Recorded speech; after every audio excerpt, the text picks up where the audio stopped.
Okay, let's go. Magandang umaga mga kamaharlika. Kumusta na ang bansang Pilipinas? Ito ngayon, pupunta tayo ngayon ng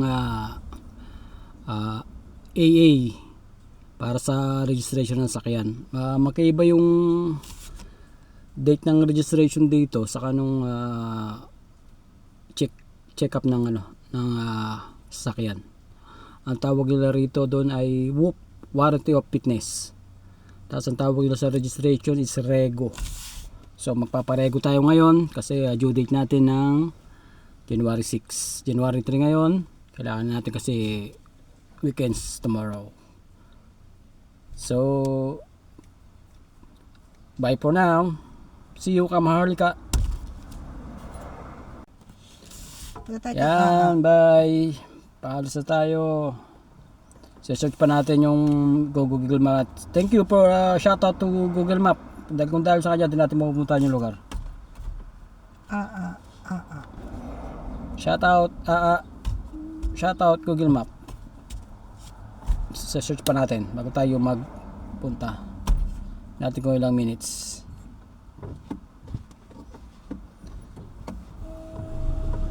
Narito tayo sa Line Road, Cleanliness, Central Auckland. Kailangan natin magpa-rehistro.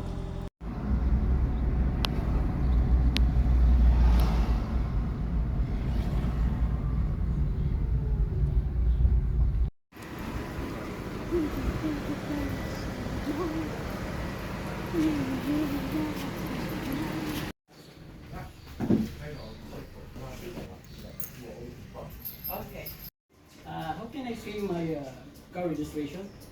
You want to pay some Rijo? Yeah, Rego, yeah. Is that one? Kailangan natin mag-pull up ng application to license worker. So, I lived on the driver's seat there. So just let you stay in the car up there. There you go.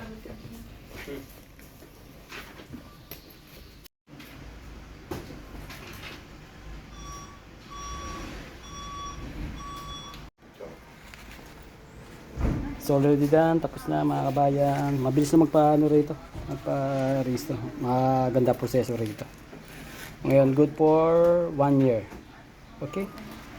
See you later. Ito mga kamaharlika, tapos lang natin, nakuha na natin yung sticker. Napakabilis lang ng proseso. Pagdating mo dun sa loob, punta ka lang sa counter. Sa ngayon, walang pila kasi ang nakapila yung mga mas maraming pila yung sa pag-check ng sasakyan. Pero sa car registration, napakabilis lang.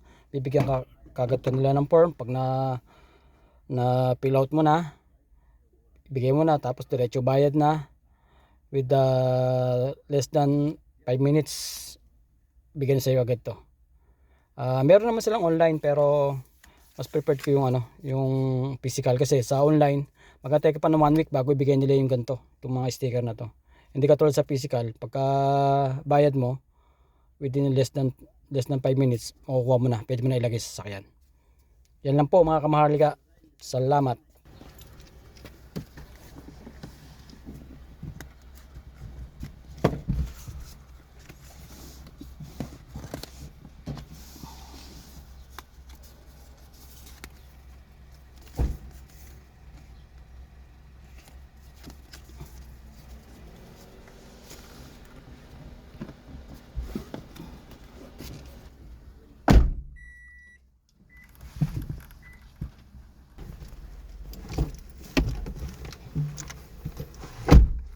Bye-bye, ka-thumbs up.